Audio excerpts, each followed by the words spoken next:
Hello बच्चा लोग, welcome to the channel एड्यूनिटी। मेरा नाम मोहित गोइंका है और मैंने आईआईटी खड़गपुर से इंजीनियरिंग किया है।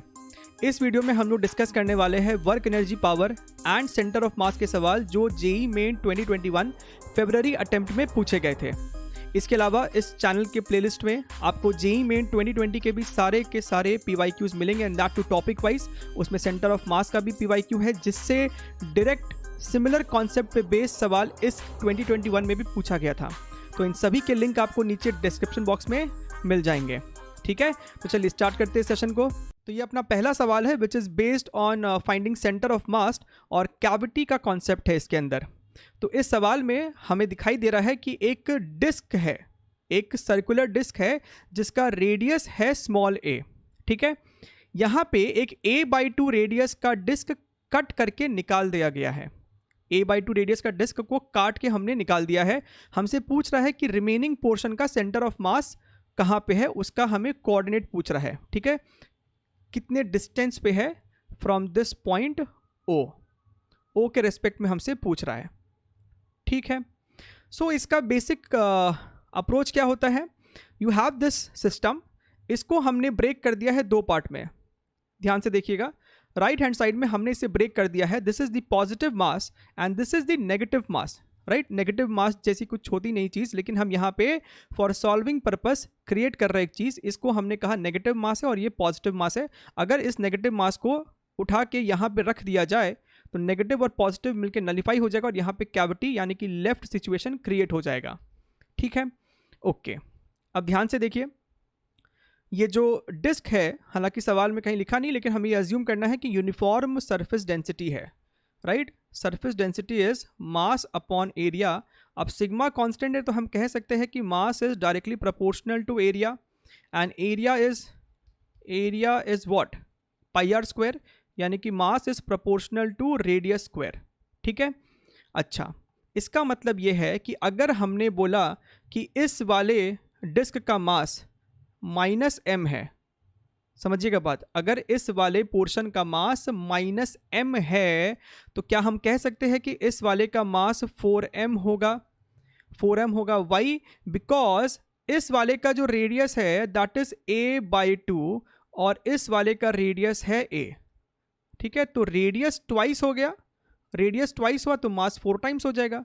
रेडियस को ट्वाइस करोगे, r² है ना, तो मास 4 टाइम्स हो जाएगा। ठीक है, लेकिन साइन यहाँ पे नेगेटिव लगाया गया है because it is a negative mass. जब इसे यहाँ पे सुपर इम्पोज करेंगे तो यहाँ पे हमारे पास कैविटी क्रिएट हो जाएगा। ठीक है, अच्छा, इस वाले डिस्क का जो सेंटर ऑफ मास है वो यहाँ पे लोकेटेड है, जिसका कोऑर्डिनेट हो जाएगा a,0 और इसका सेंटर ऑफ मास यहीं पे है, जो कि O के रेस्पेक्ट में इसका कोऑर्डिनेट हो जाएगा 3a/2, 0। ठीक है, यहाँ पे एक प्लस साइन लगा दिया, this plus this is equal to this. अब कोई दिक्कत नहीं है, अब लगाइए formula, x centre of mass is equal to m1x1 plus m2x2 divided by m1 plus m2। ठीक है, m1 यहाँ पे ये हो जाएगा which is 4 capital M multiplied by a plus m2 is -m multiplied by 3a/2 divided by 4m minus m। ठीक है, यहाँ से m कॉमन लेंगे तो ये कैंसिल आउट हो जाएगा। न्यूमरेटर में आपके पास है 4a minus 3a/2 whole divided by this is 3। यहाँ पे आप 2 को एलसीएम लीजिए, 8a माइनस 3a आपका हो जाएगा 5a और 2 नीचे जाएगा तो ये बन जाएगा 6। सो 5a/6 होगा ओरिजिन से दूरी। Option number 3 is the correct answer. ठीक, चलिए आगे बढ़ते हैं। अगला सवाल, question number 2। Okay, 2 solids A and B of mass 1 kg and 2 kg respectively are moving with equal linear momentum. Linear momentum कहता है कि सेम है। The ratio of the kinetic energies Ka upon Kb will be capital A/1. Find the value of capital A. ठीक, तो यहाँ पे आपको relation अगर पता है तो सवाल बहुत जल्दी सॉल्व हो जाएगा। काइनेटिक एनर्जी और लीनियर मोमेंटम के बीच में रिलेशन है that is k is equal to p²/2m। ठीक है, आसानी से इसको आप डिराइव भी कर सकते हैं, कोई दिक्कत नहीं है। अच्छा, सवाल में कह रहा है कि लीनियर मोमेंटम दोनों ही बॉडीज़ का सेम है, p सेम है, यानी कि kinetic energy is inversely proportional to mass. यानी कि हम कह सकते हैं that KA upon KB is equal to MB upon MA, right, and MB is 2, MA is 1, so this is 2:1, therefore capital A का वैल्यू हो जाएगा 2। ठीक, चलिए next question, third. Oblique collision पे बेस सवाल है और सिमिलर कॉन्सेप्ट पे बेस सवाल आपको जेईई मेन 2020 में भी पूछे गए थे। तो जैसा कि मैंने पहले भी बोला है, कॉन्सेप्ट रिपीट होते हैं specially in the case of PYQs। तो आगे के एग्जाम को स्ट्रॉन्ग करने का सबसे अच्छा तरीका है कि जितना ज़्यादा से ज़्यादा हो सके PYQs को सॉल्व कीजिए और एक से ज़्यादा बार सॉल्व कीजिए। ठीक है, चलिए सवाल पढ़ लेते हैं। A ball will, okay this is going to be with, this is with TH. So a ball with a speed of 9 meters per second collides with another identical ball at rest. ठीक है, तो पीछे से एक ball आ रही है, इसका speed है 9 मीटर्स पर सेकेंड, ये कोलाइड करती है इस बॉल के साथ जो कि रेस्ट पे है। ठीक है, after the collision the direction of each ball makes an angle of 30 degree with the original direction. तो दिख रहा है यहाँ पे एक बॉल इधर चला गया, एक बॉल इधर चला गया, ओरिजिनल डायरेक्शन आपको यूँ था। तो इसके साथ दोनों ही बॉल ने या फिर इसके वेलोसिटीज़ ने 30 डिग्री का एंगल बना रखा है। The ratio of velocities of the ball after collision is x:y, find the value of x। ठीक है, अच्छा अब बात को समझिए। शुरुआत में लीनियर मोमेंटम सिर्फ x डायरेक्शन में है, यानी कि बाद में भी x डायरेक्शन में होना चाहिए, विच मीन्स y डायरेक्शन में लीनियर मोमेंटम नेट 0 होना चाहिए। क्या मेरा बात समझ में आ रहा है? इनिशियली कोलिजन है ना, तो कंजर्वेशन ऑफ मोमेंटम तो हो गई। कोलिजन से बिफोर सिर्फ x डायरेक्शन में मोमेंटम है, तो बाद में भी तो सिर्फ x डायरेक्शन में होना चाहिए, यानी कि y डायरेक्शन का मोमेंटम कैंसिल आउट हो जाना चाहिए। y डायरेक्शन में जो इनका मोमेंटम्स रहा होगा वो आपस में कैंसिल आउट हो जाना चाहिए। तो ये हो जाएगा आपका mv1 साइन ऑफ θ1 और ये आपका हो जाएगा mv2 साइन ऑफ θ2। ये दोनों आपस में बराबर होना चाहिए। Implies we can say that V1 और देखो θ1 θ2 बराबर ही है, राइट, m और m आपस में बराबर है, इसका मतलब V1 और V2 आपस में बराबर होंगे। Therefore x:y is equal to 1:1, right, यानी कि x की वैल्यू 1 हो जाएगा। ठीक है, चले आगे बढ़े। अगला सवाल question number 4। Now again similar concept पे सवाल जो भी हमने देखा question number 2, relation between kinetic energy and linear momentum. यहाँ पे बस थोड़ा सा उसे रीअरेंज करना है। हमने देखा था कि kinetic energy is equal to linear momentum square upon 2m, यानी कि linear momentum is equal to 2m के अंडर रूट, राइट। क्यों हमने ऐसा किया? सवाल में कह रहा है कि two particles having masses 4 gram and 16 gram respectively are moving with equal kinetic energies. इस बार काइनेटिक एनर्जी इक्वल है। The ratio of the magnitudes of their linear momentum is n:2. Find the value of n. ठीक, तो हमें यहाँ पे दिख रहा है कि P सिर्फ मास के साथ डिपेंड कर रहा है रिलेशन, काइनेटिक एनर्जी कांस्टेंट है, linear momentum is proportional to under root of m, यानी कि P1 by P2 is equal to under root of m1 by m2। ठीक है, अब हमारे पास m1 m2 दोनों है, 4 एंड 16, सो 4/16 बाहर आपका आ जाएगा कितना, 1/2, therefore n is equal to 1 और यही इस सवाल का आंसर हो जाएगा। ठीक, चलिए अगला सवाल, वर्टिकल सर्कुलर मोशन पे बेस्ड एक डिसेंट सवाल है ये। ठीक है, सवाल में हमसे क्या कह रहा है, ये आपका स्ट्रिंग हो गया, ये आपका वो बॉब है, मास है। स्ट्रिंग का हमें लेंथ दे रखा है that is 1 metre, right, this length is 1 metre. इस पॉइंट पे स्ट्रिंग आपका अटैच्ड है। ठीक, तो ये जो बॉब है वो, ये बॉब आपको वर्टिकल सर्कुलर मोशन कर रहा है, इस तरीके से इस सर्कल पे ये घूम रहा है।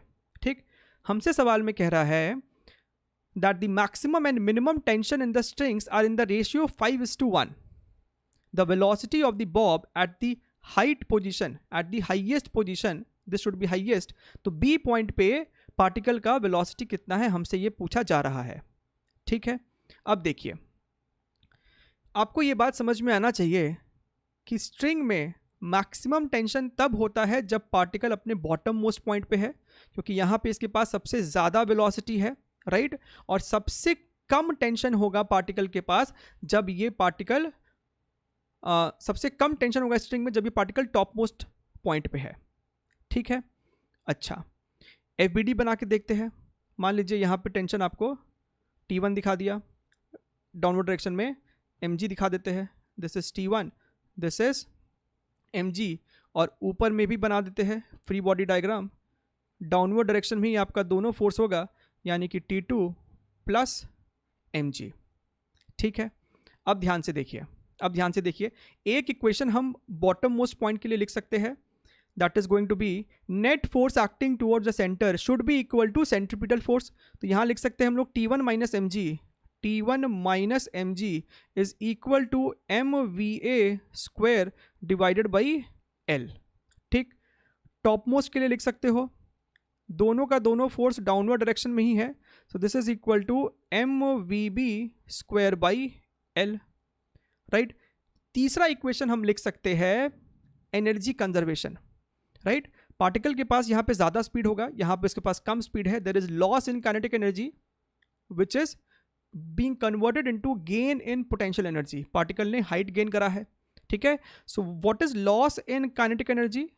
Half mva square minus half mvb square, this is the loss in kinetic energy, this should be equal to gain in potential energy. So mg and raise in height is 2 times the radius, so 2l, this is 2l, equation number 3।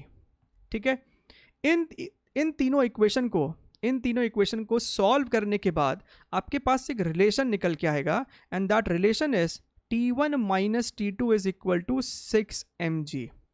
ठीक है, तो ये relation उन बच्चों के लिए मैंने यहाँ पे डिराइव करके दिखाया है जिनको इसके बारे में शायद नहीं पता था, लेकिन मेजॉरिटी जगह इसे पढ़ा दिया जाता है। अगर ये आपको याद है तो ये सवाल with in 30 to 45 second solve हो सकता है, लेकिन यहाँ मुझे एक्सप्लेन करना ज़रूरी है, सब बच्चों को ये बात समझ में आना चाहिए, ये सवाल समझ में आना चाहिए।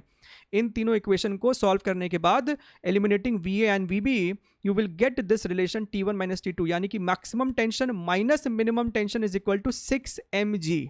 6 mg अगर आपका पार्टिकल वर्टिकल सर्कुलर मोशन कर रहा है तो ये रिलेशन होल्ड करेगा। ठीक है, इसके अलावा एक और चीज़ बता देते हैं, क्या पता अगले टर्न में उस पर सवाल आ जाए।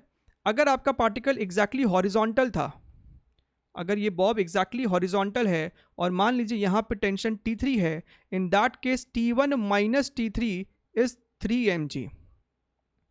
ठीक है, this tension minus this tension is 3 mg and this tension minus this tension is 6 mg। तो ये बात याद रहेगा तो बेटर है आपके आगे आने वाले सेशंस के लिए। ठीक है, अब इसको सॉल्व कर लेते हैं। अब ध्यान से देखिए, हमसे कहता है कि रेशियो जो है मैक्सिमम और मिनिमम का वो 5:1 है। ये T1 by T2 is equal to 5, तो आप T1 को रिप्लेस कर सकते हो 5T2 से, तो ये हो गया 5T2 minus T2 is equal to 6 mg, यानी कि T2 is equal to 3 mg by 2। और एक बारी आपको T2 आ गया है, उसे इक्वेशन नंबर 2 में पुट करके आप VB निकाल सकते हैं। चलिए पुट कर देते हैं। So this becomes 3 mg by 2 plus mg is equal to mvb square divided by l। ठीक, तो यहाँ से आपका मास मास मास कैंसिल हो जाएगा। This is 3g by 2 plus g which is 5g by 2। इस लेंथ को भी इधर ले आओ and bring an under root, so this is your VB।